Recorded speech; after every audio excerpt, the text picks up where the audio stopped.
ମାଳିକାରେ ଉଦ୍ଧାର କରାଯାଇଛି ଯୋଉ ସବୁ ବାଣୀ ସବୁ ସେ ମଣିଷର ପ୍ରତ୍ୟେକ କାମରେ ଲାଗୁଛି। ପ୍ରତ୍ୟେକ ଦିନ ତାର ଦିନଚର୍ଯ୍ୟା ଭିତରେ ବି ତାର କାମରେ ଲାଗୁଛି। ମୁଁ ନିଜେ ପେଡ଼ି ଭୋଗ କରେ ଠାକୁରଙ୍କ ପାଖରେ। ତାର କାରଣ ହଉଛି ମୋର ପୁଅ ଦେହ ଖରାପ ଥିଲା, ମୁଁ ମାନସିକ କରିଥିଲି। ତେଣୁ ମାନସିକ କରିବା ଦ୍ୱାରା ମୋ ପୁଅ ସୁସ୍ଥ ଏବଂ ଭଲ ଅଛି। ଧର୍ମ, ଅର୍ଥ, କାମ ଏବଂ ମୋକ୍ଷ ଆମେ ସେଟା ଭୁଲିକିରି ଅଲଗା ଲାଇନରେ ବି ଚାଲି ଯାଉଛୁ। ଯେଉଁମାନେ ସେ ଲାଇନରେ ଯାଉଛନ୍ତି ସେମାନେ ସନ୍ନ୍ୟାସୀ। ଧର୍ମର ନିୟମ ମାନି ଅର୍ଥ ଉପାର୍ଜନ କରି ତାକୁ କାମରେ ଲଗେଇଲେ ସେଟା ମୋକ୍ଷ ପ୍ରାପ୍ତି ହୁଏ। ଆଜ୍ଞା ଆପଣ ନମସ୍କାର। ଆଜ୍ଞା ଆପଣଙ୍କ ନାଁଟା ଆଜ୍ଞା? ମୋ ନାଁ ସୁଧାଂଶୁ ଶେଖର ଭୂଇଁଆ। ଆପଣଙ୍କ ଘର? ଆମ ଘର ଜଗନ୍ନାଥପୁର, ନିଶ୍ଚନକୋଇଲି ବ୍ଲକ, କଟକ। ଆଜ୍ଞା ଦେଖନ୍ତୁ, ଆପଣ ଜଣେ ଆଧ୍ୟାତ୍ମିକବାଦୀ ବା ଆଧ୍ୟାତ୍ମିକ ଲାଇନର ଲୋକ। ଏଥିରେ ଆପଣ କେତେ ବର୍ଷ ଆଧ୍ୟାତ୍ମିକ ମାର୍ଗରେ ଅଛନ୍ତି? 20 ବର୍ଷ ହେଲାଣି ଆଧ୍ୟାତ୍ମିକ ପାଖାପାଖି 20 ବର୍ଷ। 20 ବର୍ଷ ମୁଁ ଆଧାରେ। ତାମାନେ ବାତ୍ୟା ପରେ ଆପଣ ଏ ଲାଇନ ପ୍ରତି ବେଶୀ ଆକୃଷ୍ଟ ହେଇଛନ୍ତି। ଯାହା ହଉ, ବହୁତ ବଢିଆ କଥା। ଆଚ୍ଛା, ବର୍ତ୍ତମାନ ଦେଖନ୍ତୁ ଯୋଉ ପ୍ରକାର ବର୍ତ୍ତମାନ କାର୍ଯ୍ୟ ଚାଲିଛି, ଅନେକ ବାବା ନାଁରେ, ବାବା ଆତ୍ମଘୋଷିତ ବାବା, ନିଜକୁ ବାବା ବୋଲି କହୁଥିବା ଅନେକ ବ୍ୟକ୍ତି ମାଳିକାକୁ ଅପଭ୍ରଂଶ କରି କହିବା, ଶାସ୍ତ୍ର ପୁରାଣକୁ ଥଟ୍ଟା ପରିହାସ କରିବା, ମିଥ୍ୟା କଥାକୁ ଲୋକଙ୍କ ସମ୍ମୁଖରେ ପ୍ରସ୍ତୁତ କରିବା, ତା କହି ରୋଜଗାର କରିବା ଏବଂ ବାହାବାହି ନେବା ଏବଂ ସମାଜରେ ବଡ ପଣ୍ଡିତ ବୋଲାଇବା ପାଇଁ କି ଅନେକ ସାଧୁ ସନ୍ଥ ବା ଅନେକ ଅଛନ୍ତି, ଆମେ ସମସ୍ତଙ୍କୁ ତ କହିବାନି, ଅନେକ ଅଛନ୍ତି ଏ ପ୍ରକାର କାର୍ଯ୍ୟ କରୁଛନ୍ତି।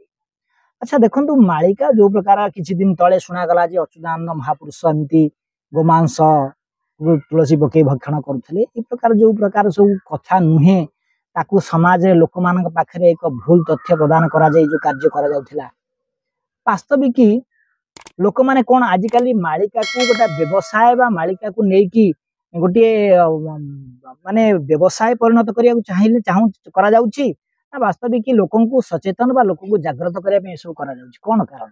ମାଳିକାକୁ ସଚେତନ, ସମାଜକୁ ସଚେତନ କରିବା ପାଇଁ ମାଳିକାର ବାଣୀ ଅଛି। ମାଳିକା ଯାହାକି ଆମର ଜୀବନର ପ୍ରତ୍ୟେକ ଜୀବର କିଛି କିଛି ଅଙ୍ଗ ବିଶେଷ ଅଛି। ସେଥିରୁ ମାଳିକାରେ ଉଦ୍ଧାର କରାଯାଇଛି ଯୋଉ ସବୁ ବାଣୀ ସବୁ ସେ ମଣିଷର ପ୍ରତ୍ୟେକ କାମରେ ଲାଗୁଛି। ପ୍ରତ୍ୟେକ ଦିନ ତାର ଦିନଚର୍ଯ୍ୟା ଭିତରେ ବି ତାର କାମରେ ଲାଗୁଛି।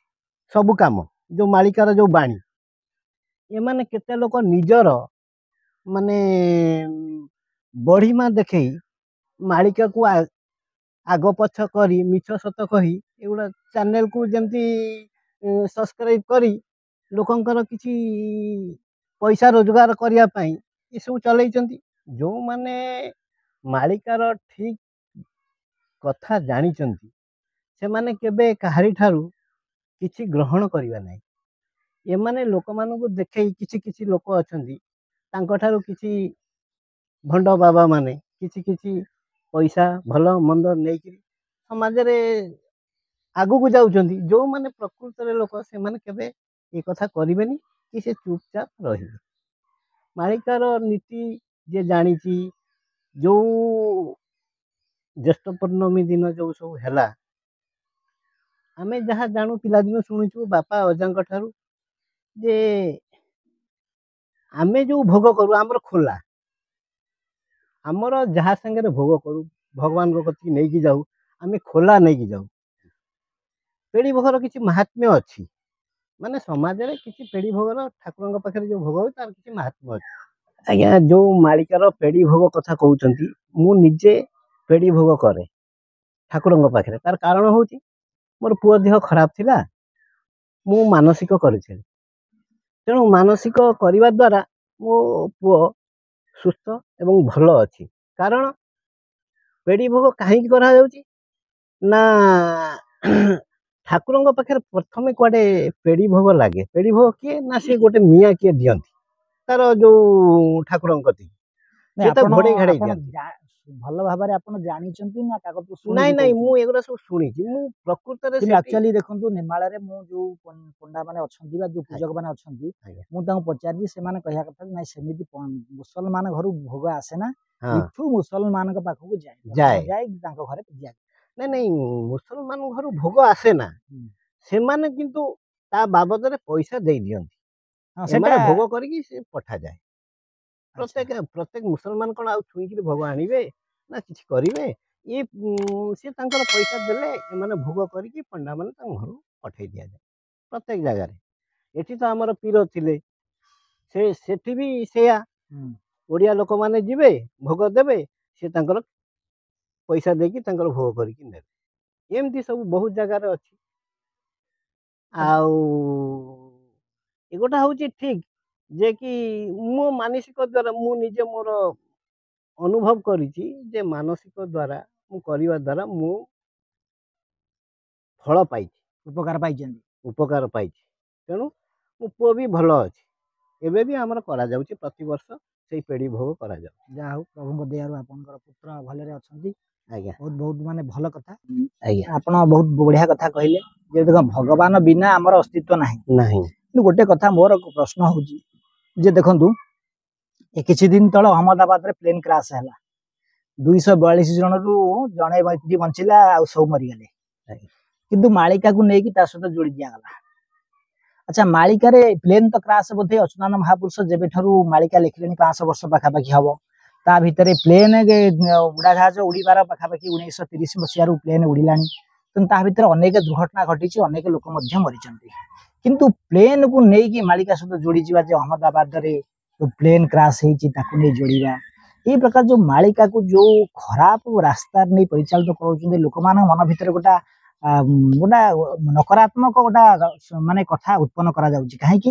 ପ୍ରତ୍ୟେକ ଜିନିଷକୁ ନେଇକି ଆମେ ଯଦି ସବୁ ଜିନିଷକୁ ମାଳିକା ଦେଖନ୍ତୁ, ମାଳିକାରେ ଲେଖା ହେଇଛି ଯେ ଲୋକମାନଙ୍କର ଜୀବନ ଯିବ, ଅନେକ ଲୋକ ମୃତ୍ୟୁବରଣ କରିବେ, ଅକାଳ ମୃତ୍ୟୁ ହବ, ଅସମୟରେ ଯେ ଲୋକମାନେ ଝଡ଼ି ପଡ଼ିବେ, ଖାଦ୍ୟ ଅଭାବରେ ଲୋକମାନେ ମରିବେ, এই ପ୍ରକାର ମାଳିକା ଲେଖାଯାଇଛି। କିନ୍ତୁ ପ୍ରତ୍ୟେକ ଜିନିଷକୁ ଆମେ ଯଦି ମାଳିକା ସହିତ ଯୋଡ଼ିବା, ଲୋକଙ୍କ ମନ ଲୋକ ହଜମ କରିପାରୁନାହାନ୍ତି। ବାସ୍ତବିକ ଆଜିକାଲିକାର ଲୋକ ତାଙ୍କୁ ପ୍ରତ୍ୟକ୍ଷ ଭାବରେ ପ୍ରମାଣ ଦରକାର, ତାଙ୍କୁ ବିଭିନ୍ନ ପ୍ରକାର କଥା ଦରକାର। ତେଣୁ ବାସ୍ତବିକ ଆମେ ପ୍ରତ୍ୟେକ ଜିନିଷକୁ ଯୋଉ ମାଳିକା ସହିତ ନେଇ ଯୋଡୁଛୁ, ଏଇଟା କଣ ଠିକ? ମାଳିକାକୁ ନେଇ ଆମେ ଯୋଉ ସବୁ କଥାବାର୍ତ୍ତା ହଉଛେ, ମାଳିକା ବାବଦରେ ଆଜିର ସମାଜ କିଛି ଜାଣିନାହାନ୍ତି। ଆଉ ଯୋଉମାନେ ଜାଣିଛନ୍ତି ମାଳିକା ବାବଦରେ, ସେମାନେ ତାଙ୍କର ନୀତି ନିୟମ ଏବଂ ତାର ସମସ୍ତ ମାନିକିରି ଚଳୁଛନ୍ତି। ଗୋଟେ କଥା ହଉଛି, ଆମେ ଯୋଉ ଗୋଟେ କଥା କହୁଛି, ଗୀତାର 4ଟି ବାଣୀ ଅଛି, ଧର୍ମ, ଅର୍ଥ, କାମ, ମୋକ୍ଷ। ଏଇ ଯୋଉ 4ଟି ବାଣୀ ଅଛି, ଏ 4ଟି କଥା ସମସ୍ତେ ସମସ୍ତଙ୍କ ସହିତ ସଂଲଗ୍ନ ରହୁଛି। ଧର୍ମ କଣ? ଆମର ଧର୍ମ ହଉଛି ସତ୍ୟ ସନାତନ ଧର୍ମ। ଆମ ଧର୍ମର ନିୟମ ହଉଛି ଯୋଉଟା କରିବା କଥା ସେଟା କରିବ, ଯୋଉଟା ନ କରିବା କଥା ସେଟା ଜୀବେ ଦୟା କରିବ ନାହିଁ, କଦାପି କରିବ ନାହିଁ, ମରିବା ପର୍ଯ୍ୟନ୍ତ ବି। ଏଗୋଟା ହଉଛି ଆମ ଧର୍ମର ନିୟମ, ସତ୍ୟ। ଆମେ ସତ୍ୟଟାକୁ ସମସ୍ତେ ବଜାୟ ରଖିପାରୁନୁ। ଆମର ନିଜର ଲୋଭ, ନିଜର ମୋହ ଅନୁସାରେ ଆମେ ସେଟା ଭୁଲିକିରି ଅଲଗା ଲାଇନରେ ବି ଚାଲି ଯାଉଛୁ। ଯୋଉମାନେ ସେ ଲାଇନରେ ଯାଉଛନ୍ତି ସେମାନେ ସନ୍ନ୍ୟାସୀ, ଆଉ ଆମେ ଗୃହୀ ଲୋକ। ଆମର ଭୁଲ ଚୁଲ ଭଲ ମନ୍ଦ ସବୁ ରହୁଛି। ଯୋଉଗୁଟା ରହୁଛି ଆମେ ତାକୁ ସୁଧାରି ପାରୁନୁ, କାହିଁକିନା ଭଲ ଲୋକମାନଙ୍କ ପାଖରେ ବସିଲେ ଭଲ କଥା ବିପଦ ଆହରଣ କରିବୁ, ନହେଲେ ଭଲ କଥା ଆହରଣ କରିପାରୁନୁ।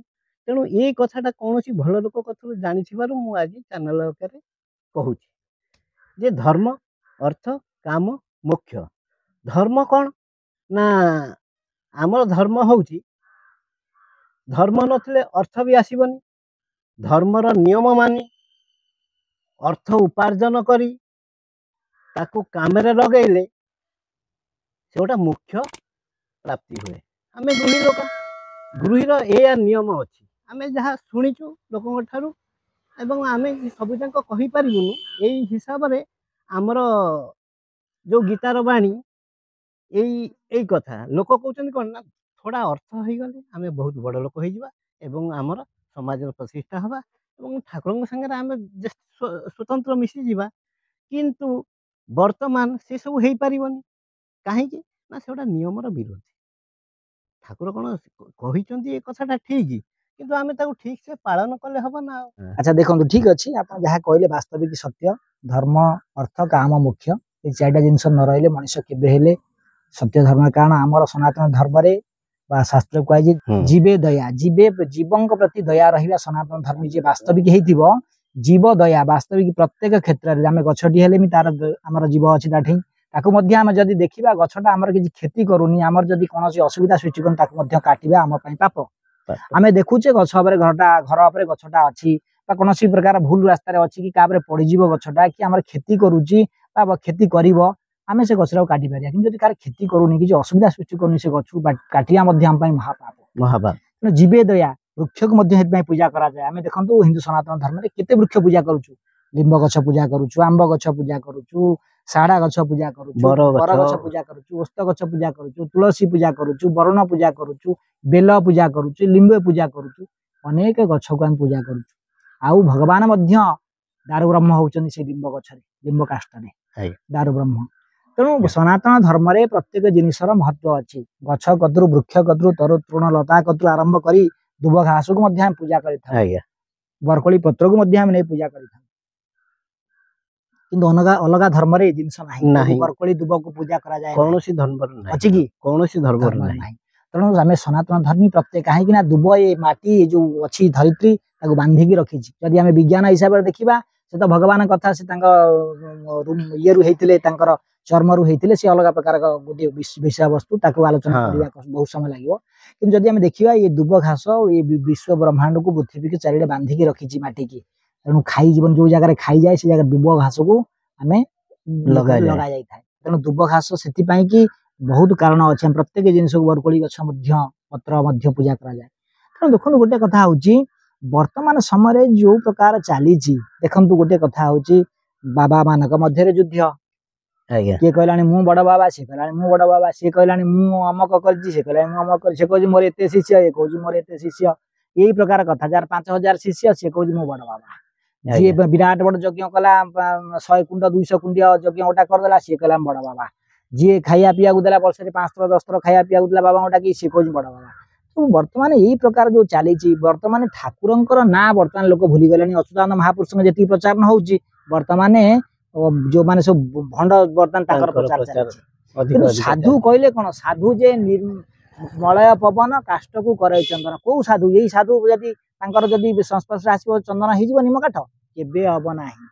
ତାହେଲେ ଦେଖନ୍ତୁ, ସାଧୁ ବାସ୍ତବିକ ବର୍ତ୍ତମାନ ଅସାଧୁ ହେଇଯାଇଛନ୍ତି। ବର୍ତ୍ତମାନ କଣ ବର୍ତ୍ତମାନ କଲେ ଏ ସମାଜର ସୁଧାର ହେଇପାରିବ ବା ପରିବର୍ତ୍ତନ ଆସିପାରିବ? ଲୋକ ବର୍ତ୍ତମାନ ନିଜକୁ ଯେମିତି କଥା କହିଛନ୍ତି ବା ବାଣୀ ଲେଖା ହେଇଛି ଭାଗବତରେ, ସାଧୁ ଯେ ମଳୟ ପବନ କାଷ୍ଟକୁ କରନ୍ତି ଚନ୍ଦନ। କାଠ କଣ ଚନ୍ଦନ ପରିଣତ ହବ? ଭଗବାନଙ୍କର ଯେ ଯୋଉ କାଠ ଆମକୁ ଦେଇଛନ୍ତି, ଆମେ ହଉଛୁ ସେଇ କାଠ। ସେଇ କାଠକୁ ଯୋଉ ପବନ ଆମ ଦେହ ଦେଇକି ଯାଉଛି, ସିଏ ଆମକୁ ହିଁ ଚନ୍ଦନ କରୁଛି, ଆମକୁ ହିଁ ବାସନା ଦେଖାଉଛି। ଯଦି ସେ ପବନ ବା ସେ ବାହାରି ଯିବ ଆମ ଠାରୁ, ତାପରେ ଗୋଟା ମଣିଷ ଦୁର୍ଗନ୍ଧ ଆସିଯିବ। ତେଣୁ ମଣିଷକୁ ଭଗବାନ ଏଇ କାଠ ରୂପରେ ଗଣନା କରିଛନ୍ତି। ଯେମିତି ଦାରୁ ବ୍ରହ୍ମ କାଠ ରୂପରେ ପୂଜା କରାଯାଉଛି, ମଣିଷ ବି ସେଇ କାଠ। ସେଇ କାଠକୁ ଏଇ ପବନ ଯାଇକିରି ତାକୁ ଚନ୍ଦନରେ ପରିଣତ କରୁଛି, ଏବଂ ସେ ବାସୁଛି। ଯେତେବେଳେ ସେ ପବନ ପଳେଇ ଯିବ, ଆଉ ସେ ବାସିବ କଣ? ସେ ତ ଅଲଗା ଗନ୍ଧ ଆସିଯିବ। ଆଉ ତେଣୁ ଆପଣ କହିବା କଥା ଯେ ମଣିଷ ଶରୀର ହଉଛି କାଷ୍ଠ, ତା ଦେହରେ ଯେତେବେଳେ ପ୍ରଭୁଙ୍କର ଯେତେବେଳେ ଚନ୍ଦନ ବା ମଳୟ ପବନ ପଶୁଛି, ସେତେବେଳେ ଆତ୍ମା ସେତେବେଳେ ମାନେ ଚନ୍ଦନ ଭଳିଆ ହେଇଯାଉଛି। କିନ୍ତୁ ଯଦି ତାର କାର୍ଯ୍ୟ, ଯଦି ଦେଖନ୍ତୁ, ଚନ୍ଦନର କାର୍ଯ୍ୟ ହଉଛି ମଣିଷକୁ ସୁଗନ୍ଧିତ ପ୍ରଦାନ କରିବା, ମସ୍ତିଷ୍କ ଯୋଉ ସ୍ଥାନରେ ଲଗେଇଲେ ତାକୁ ଥଣ୍ଡା ପ୍ରଦାନ କରିବା। ମଣିଷର କାର୍ଯ୍ୟ ଯଦି ଅନ୍ୟ ଲୋକକୁ ଥଣ୍ଡା ପ୍ରଦାନ କରୁନି, ତାକୁ ସେଇ ପ୍ରକାର ଶାନ୍ତି ପ୍ରଦାନ କରୁନି, ତାହେଲେ ସେ ମଣିଷର ବି ମହତ୍ଵ କିଛି ନାହିଁ। ତେଣୁ ପ୍ରତ୍ୟେକ ମଣିଷକୁ ସେଇ ପ୍ରକାର ଚନ୍ଦନ ସଦୃଶ ହବା ଦରକାର, ପ୍ରତ୍ୟେକକୁ ସୁଗନ୍ଧିତ ଦେବା ଦରକାର, ପ୍ରତ୍ୟେକକୁ ମସ୍ତିଷ୍କ ବା ମଥାକୁ ବା ମଣିଷର ଜ୍ଞାନକୁ ସେମିତି ଥଣ୍ଡା ରଖିବା ଦରକାର। ତାହେଲେ ମଣିଷରେ ଚନ୍ଦନ ଭଳିଆ ବାସିବ, ନହେଲେ ନାଇଁ ସେ ତ ଗନ୍ଧ ଛାଡିବ। ଆଉ